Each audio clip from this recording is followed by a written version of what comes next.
राग और वैराग दो चीज़ होती है। राग और वैराग। द्वेष नहीं कहा मैंने, द्वेष नहीं कहा। राग और वैराग दो चीज़ होती हैं। राग में इकट्ठा करते हैं, द्वेष में दूर भगाते हैं, लेकिन वैराग्य में समभाव होता है। राग में चिपकना है, द्वेष में धक्का मार के हटाना है, और वैराग्य में समभाव है, ना हटा रहे हैं ना चिपका रहे हैं। इसका नाम है वैराग्य। कल चर्चा हुई थी कि भीड़ का जीवन अनंत काल से जिया है, एकांत का जीवन आज तक कभी भी नहीं जिया है। तो एकांत प्राप्ति के लिए क्या जंगल जाना ज़रूरी है? जो लोग अकेले रहते हैं, परिवार में कई बार हो जाता है कि बिल्कुल अकेले रहते, कोई भी नहीं रहता उनके साथ, तो क्या वो एकांत में हैं? क्या उनके पास भीड़ नहीं है? भीड़ जरूरी नहीं कि बाहर ही होती है, भीड़ होती है यहाँ। यहाँ पर राग है तो भीड़ इकट्ठी करोगे, यहाँ पर द्वेष है तो दूर भगाओगे, और यहाँ पर वैराग्य है तो अकेले में भी शांति से रहोगे और भीड़ में भी शांति से रहोगे। कितने लोग हैं जो अपने घर में शांति से रहते हैं? कोई नहीं रहता। चार तरह के लोग होते हैं। भीड़ में रहकर अकेले में रहते हैं, भीड़ है एकांत, फिर भी शांति से बैठे हैं, उनके दिमाग में कोई नहीं है, उनके विचारों में कोई नहीं है, आत्मा और परमात्मा। दूसरे तरह के लोग होते हैं जो एकांत में रहकर भीड़ में रहते हैं। बात समझ में आई कि नहीं आई? एकांत में रहकर भीड़ में रहते, बैठे तो अकेले हैं, साथ में कोई भी नहीं है, लेकिन दिमाग में इतने विचार चल रहे हैं, इतने विचार चल रहे हैं, इतनी भीड़ आ रही जा रही है कि शायद बाहर भी इतनी भीड़ नहीं होगी जितनी दिमाग में भीड़ रहती है। उनके पास में कोई नहीं है, बैठे तो अकेले हैं, लेकिन भीड़ दिमाग में है। एक होते जो भीड़ में रहकर भीड़ में रहते हैं, और एक होते हैं जो एकांत में रहकर एकांत में रहते हैं। कौन सा श्रेष्ठ है? एकांत में रहकर एकांत में रहते हैं। और भीड़ में रहकर एकांत में रहें, इसकी साधना करनी पड़ती है। इसकी साधना होती है कि हम बैठे तो भीड़ में हैं, फिर भी शांत भाव है, परिणाम बिल्कुल शांत है, ना राग है ना द्वेष है, ना किसी को भगाने की भावना है और ना किसी को बुलाने की भावना है। तो ये चार तरह के लोग होते हैं। अब इन चार तरह के लोग में से कौन से लोगों की संख्या ज़्यादा है? भीड़ में रहकर भीड़ में रहते हैं उनकी, या एकांत में रहकर भीड़ में रहते हैं उनकी, या जो अकेले में रहकर भी भीड़ में रहते हैं उनकी, या जो भीड़ में रहकर अकेले रहते हैं उनकी? एकांत में रहकर भीड़ में रहते उनकी संख्या। चलिए, आपने निर्णय कर दिया, मुझे नहीं करना पड़ा। शायद आपको इसका अनुभव होगा, इसलिए आपने निर्णय देने में टाइम नहीं लगाया, इसलिए आपने बड़ी जल्दी निर्णय दे दिया कि जो एकांत में रहकर भी भीड़ में रहते हैं, अकेले बैठे हैं, घर में कोई नहीं है मगर मोबाइल में भीड़ है, उसकी भीड़ निकाल के बैठ जाते हैं। भीड़ चाहिए, चाहे वो मोबाइल में मिले, चाहे वो टीवी में मिले, भीड़ तो चाहिए। भीड़ के बिना जी नहीं सकते हैं। जिनका प्रेम बाहर से होता है वो भीड़ इकट्ठी करते हैं, जिनका प्रेम अंदर से होता है वो एकांत ढूंढते हैं। बात समझ में आई कि नहीं आई? जिनका प्रेम आत्मा से होता है, परमात्मा से होता है, वो एकांत ढूंढता है। अरे एकांत मिल जाए, जरा अपना ध्यान कर लें, जरा अपना ज्ञान कर लें, स्वाध्याय कर लें, जरा भक्ति कर लें। ये तो क्या है, इनकी चर्चा तो गृहस्थी की कभी ख़त्म होने वाली है ही नहीं है। अच्छा ये बताओ, गृहस्थी की चर्चा कभी ख़त्म हो सकती है क्या? तुम्हारी दादियाँ थीं, मम्मी, चलो मम्मी को तो देखा ही होगा, दादी को ज़्यादा ना देखा हो, तो तुम्हारी मम्मी बातें क्या करती हैं? अरे बोलिए ना, खाने की, पहनने की, हैं, अड़ोसी पड़ोसी की, निंदा बुराई की, बच्चों की, पति की, रिश्तेदारों की, हैं, घाटे की, नुकसान की, फायदे की, यही बातें करती ना। जब तुम्हारी मम्मी ये बातें करती हैं तो तुम्हारी दादी क्या बात करती होंगी? वो भी यही बात करती होंगी। उनकी दादी क्या करती होंगी? वो भी यही बात करती होंगी। उनकी दादी क्या करती होंगी? और तुम क्या कर रहे हो?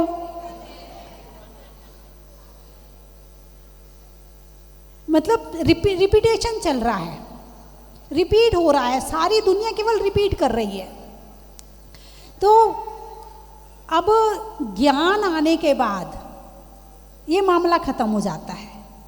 ज्ञान आने के बाद विचार करते, अरे ऐसी चर्चाएं तो अनंत काल से करी है, अब तो धर्म की चर्चा करें, कुछ आत्मा की चर्चा करें, कुछ परमात्मा की चर्चा करें, जिससे कुछ रिजल्ट मिले। यदि आपने किसी से, आपने घर में क्या बनाया, क्या खाया, किसने खाया, कैसे खाया, आपने किसी से ये चर्चा करी, तो उसका रिजल्ट क्या है? पुण्यबंध।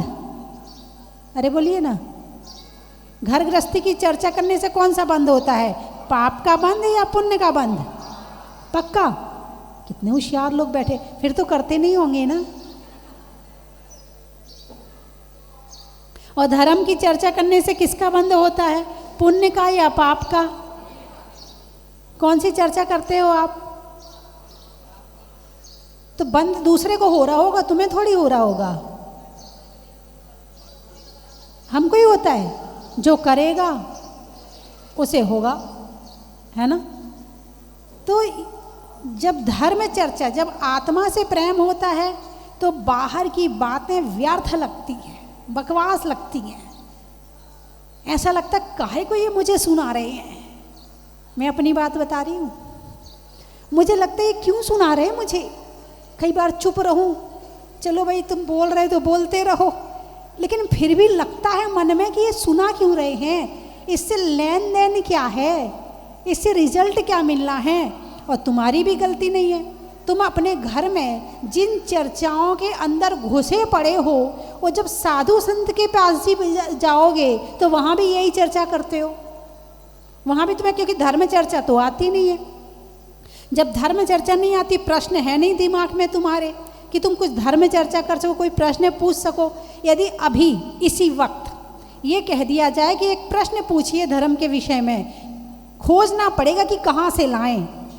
और अभी घर गृहस्थी की बात का प्रश्न पूछने के लिए कहा जाए, तैयार खड़ा है, माता जी हमारा वो काम रुका पड़ा है, माता जी उसकी शादी नहीं हो रही है, माता जी स्वास्थ्य ठीक नहीं रहता है, माता जी घुटनों में दर्द है, माता जी कमर में दर्द है, घुसी पड़ी है सारी चीज़ें अंदर में।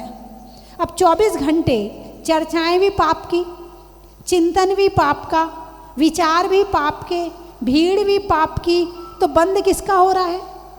पाप का। उदय किसका आएगा?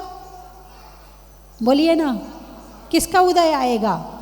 और फिर आके भगवान से शिकायत करते हो कि भगवान हमने क्या बिगाड़ा तुम्हारा जो हमारे घर में इतने दुख आ रहे हैं। भगवान ने कुछ नहीं बिगाड़ा है, भगवान कुछ कर ही नहीं रहे हैं। जो तुमने बीज बोया है वही फसल उग के आई है, अब खाना तो तुम्ही को पड़ेगा।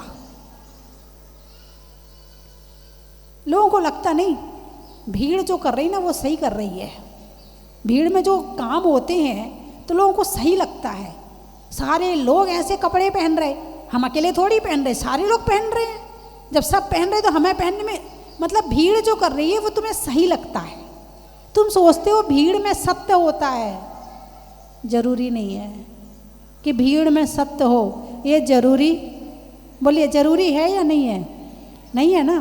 अच्छा चलो एक बात पूछती हूँ आपसे, हमारे जैन समाज में श्रावक कितने हैं और साधु कितने हैं? भीड़ कहाँ है? हैं? श्रावक की भीड़ ज़्यादा है और साधु की भीड़, इसका मतलब जो भीड़ कर रही वो सही है? सही तो बताओ, सही क्या है? जो ग्रस्त कर रहे हैं, जो घर में कार्य हो रहे हैं, जो तुम लोग सब कुछ कर रहे हैं, क्या ये 100% सत्य है? नहीं है। लेकिन भीड़ भले कम है मगर सत्य तो वही है जहां पर सत्य है। साधु की संख्या 1000, 2000 और श्रावक 1 करोड़। अब 1 करोड़ श्रावकों में 1-2 हजार साधु कितने % हुए? 0.00, वो भी नहीं हुए। और सत्य कहाँ है? धर्म कहाँ है? छोड़ के निकल गए, भीड़ के रास्ते को छोड़ दिया और एकांत का रास्ता चुन लिया। कौन सा रास्ता चुना है? एकांत का। भीड़, आप सोचते, जब कोई, मैंने कल भी बताया था, जब कोई दीक्षा लेने जाता है तो इतने समझाने वाले आते हैं उसको, ऐसे अरे काय को दीक्षा ले रही है, क्या होता है दीक्षा लेने से, कौन सा मोक्ष मिल जाएगा दीक्षा लेने से। जब कोई भीड़ में से निकल के एक व्यक्ति ऊपर उठता है तो उसकी टांग खींचने वाले, जब हम भीड़ में जी रहे हैं तो तू कैसे ऊपर जा सकता है? यहाँ भी बैठे होंगे समझाने वाले, किसी न किसी को तो समझाया होगा, बैठे ही होंगे। कोई मौका मिल जाए बस समझाने का। जो काम खुद नहीं कर रहे ना और सामने वाला कर रहा है तो सहन नहीं होता है। एक माँ परेशान है अपने पति से, क्या वो अपनी बेटी को कभी शिक्षा देती, बेटी शादी मत करना? अरे बोलिए ना, शादी बहुत बुरी चीज़ है, शादी मत करना। देख रही कितना कलेश रहता है, देख रही कितने दुखी हैं हम, तू तो जा दीक्षा ले ले। किसी माँ ने आज तक अपनी बेटी को ऐसी शिक्षा दी है? अरे बेटी, ये भीड़ का रास्ता बहुत बुरा है, बहुत परेशानी है, बहुत कलेश है, शांति कहीं मिलेगी तो एकांत में मिलेगी। जा तू दीक्षा ले ली। किसी पिता ने अपने बेटे को शिक्षा दी कि जा तू दीक्षा ले ले। दिमाग में ही नहीं है कि एकांत का रास्ता ही सही है। ही लगाओ यहाँ। पहले मुनिराज दीक्षा लेकर कहाँ जाते थे? जंगल में। अब शरीर की शक्ति नहीं है, इसलिए आपके बीच रहना पड़ता है। क्या? अरे बोलिए ना, रहना पड़ता है। मन तो आज भी है कि जंगल में जाके रहें, मन तो आज भी है कि जंगल में जाके रहें। जंगल में भीड़ कम जाएगी, यहाँ तो बहुत समय देने में आ जाता है, और जंगल में रहेंगे तो खुद के लिए ज़्यादा टाइम मिलेगा, और जिसको टाइम चाहिए होगा वो जंगल में आ जाएगा। लेकिन दूर की रिश्तेदारी कम निभाई जाती है। दूर की रिश्तेदारी, अब कोई व्यक्ति आपके अमेरिका में बैठे हैं, आप कितनी रिश्तेदारी निभाओगे? कितने बार अमेरिका जाओगे? जीवन में एक बार भी चले जाओ तो बड़ी बात है। उसको और बुला लोगे, भाई यहीं सारे हैं, तू ही आ जा। उसको ही निभाने आना पड़ेगा, तुम नहीं जाओगे निभाने के लिए।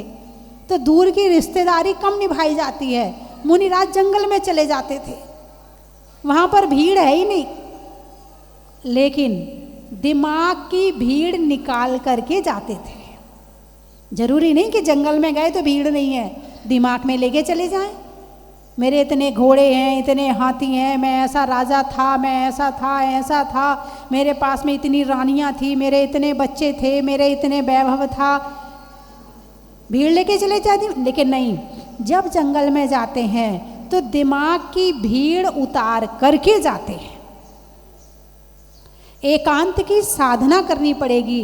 कल मैंने बताया था, चींटियाँ कभी एक नहीं मिलेगी आपको। एक चींटी देखने मिलती कभी नहीं मिलती। कितनी होती हैं? बहुत सारी होती हैं।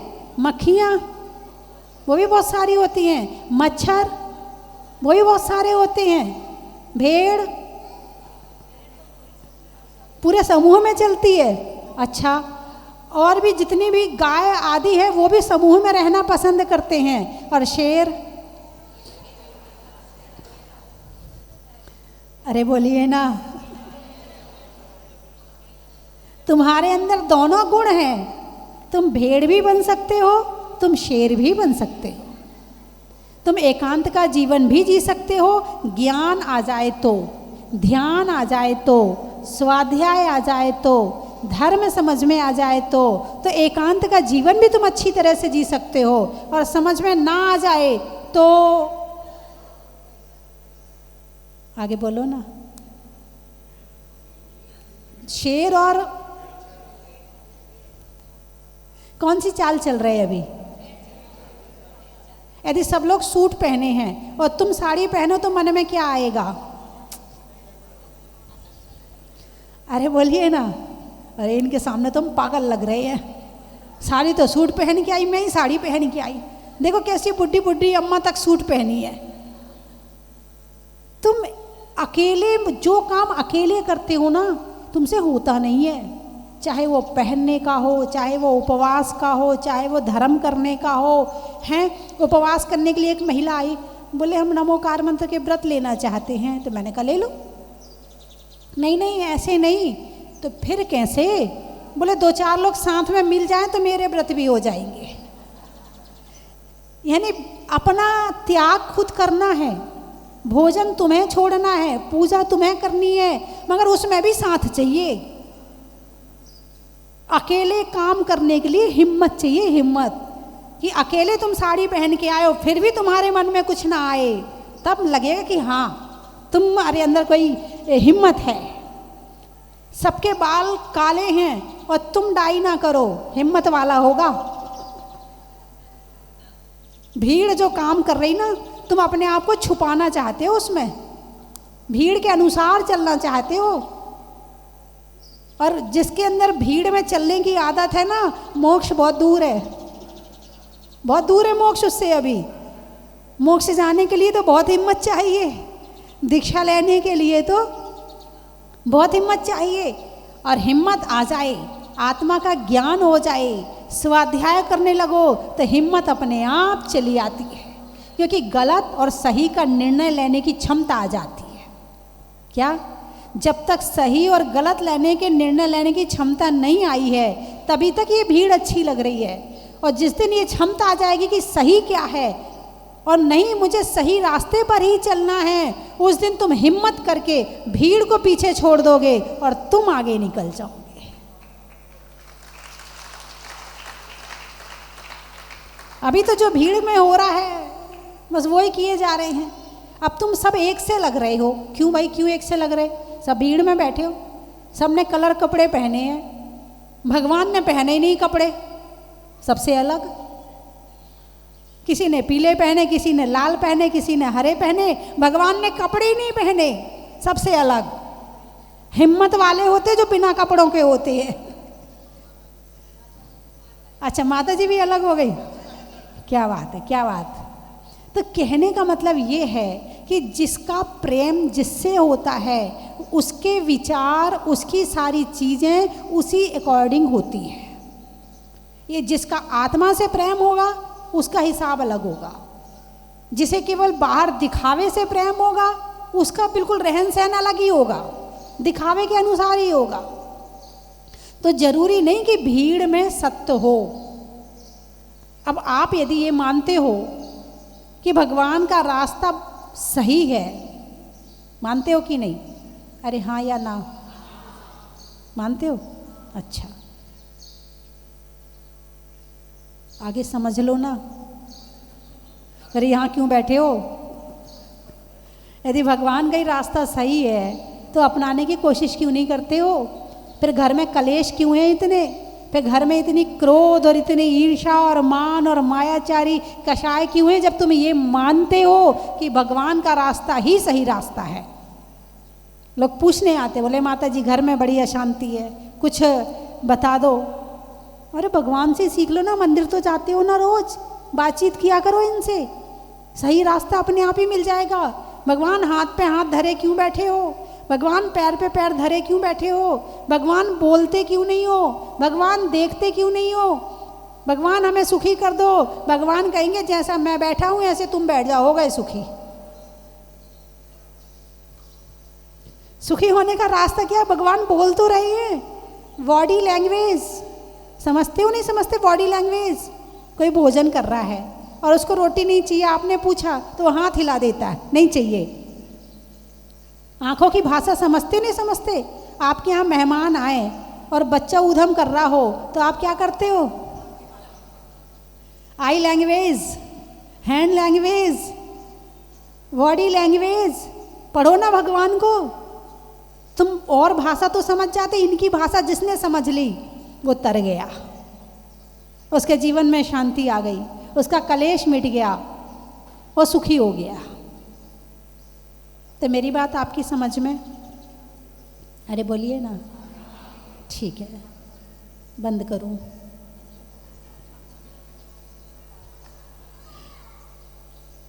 आप लोग तो सब मूर्तिवत बैठ गए, बिल्कुल हिल भी नहीं रहे कोई। बिल्कुल एकाग्रता आ गई, एकांतता आ गई। एकांत में अब आपको, जब मेरी बात आपके कान में जा रही है तो आपको अपने पड़ोसी की भी याद नहीं होगी कौन मेरे बाजू में बैठा है। इसका नाम है एकांत।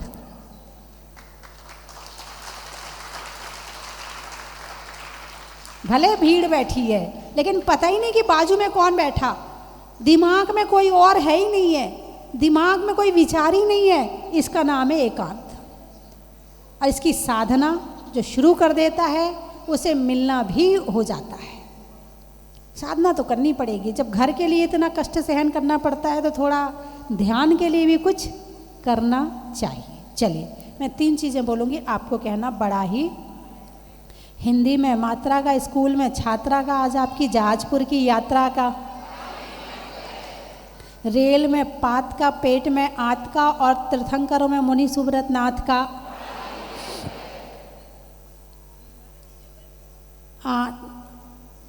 अनाज में दाने का, इनाम में पाने का, और आज आपके यहाँ आने का। दिल्ली से तेरे आज ज़्यादा से ज़्यादा दिल्ली वाले आए। आज तो 4-5 बसें हो गई मेरे ख्याल से, अलग अलग जगह से 4 बसें हैं। उस्मानपुर से 4 हैं, उसके अलावा और सब अलग हैं। क्या बात है। तिरंचों में बिल्ली का, गिल्ली का, और आने वालों में दिल्ली का। आम की बौर का, नेता के दौर का, और आने वालों में इंदौर का। चेहरे पर नैन का, बोलने में बैन का, और आने वालों में उज्जैन का। फिरोजाबाद, औरंगाबाद। नहीं होने में विवाद का, गुरुओं के आशीर्वाद का, और आने वालों में औरंगाबाद का। अनाज में चना का, गर्मी में पना का, आने वालों में गुना का। नोएडा, गुना भी बोला ना। स्वर्ग में परी का, बैठने में दरी का, और आने वालों में शिवपुरी का। गर्मी में घड़ा का, भोजन में बड़ा का, और आने वालों में चित्तौड़ निम्बा हेड़ा का। बड़ा ही महत्व है।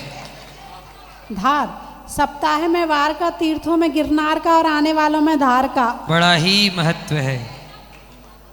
करेली, कटनी, भोजन में चटनी का। नट में नटनी का, और आने वालों में कटनी का। देने में दाँत का, लड्डू में गाद का, और आने वालों में गाजियाबाद का। बड़ा ही महत्व है। फिरोजाबाद, और आने वालों में फिरोजाबाद का। जितने बाद वाले और पूर्व वाले वो इकट्ठे हो जाएं। भोपाल, पूछने में हाल का, गर्मी में रुमाल का, और आने वालों में भोपाल का। बड़ा ही महत्व। गाने में सुर का, नृत्य में नूपुर का, आने वालों में परतापुर और जयपुर का। बड़ा ही महत्व है। जोर से बोलो। उज्जैन, उदयपुर, रिश्तों में ससुर का, देवों में असुर का और आने वालों में उदयपुर का। बड़ा ही महत्व है। मुंगावली, फूल में कली का, तपस्या में बाहुबली का और आने वालों में मुंगावली का। बड़ा ही महत्व है। पशुओं में खुर का, गाने में सुर का और आने वालों में मऊ रानीपुर का। बड़ा ही महत्व है। पानीपत, लिखने में खत का, मकान की छत का और आने वालों में हरियाणा पानीपत का। बड़ा ही महत्व है। कासन है, अच्छा। घर में राशन का, घर में राशन का, भगवान के लिए सिंहासन का और आने वालों में कासन का। बड़ा ही महत्व है। जैन मिलन कोई शहर है, संस्था है? अच्छा। आत्मा के लिए, रहने के लिए तन का और सोचने के लिए मन का और आने वालों में जैन मिलन का। बड़ा ही महत्व है। बनेड़िया, सावन में बिया का, दिवाली में दिया का और आने वालों में बनेड़िया का। बड़ा ही मत, खड़े नहीं होना है। ये सारे बड़ा महत्व सुनने को बैठे थे। महीनों में मई का, रजाई में रुई का और आने वालों में मुंबई का। बड़ा ही महत्व है। हो गए सारे? जबलपुर बोल दिया? नहीं बोला? गाने में सुर का, नृत्य में नूपुर का, आने वालों में जबलपुर का। बेगमगंज, नहीं होने में रंज का, पंजाब में पंज का और आने वालों में बेगमगंज का। बड़ा ही महत्व है।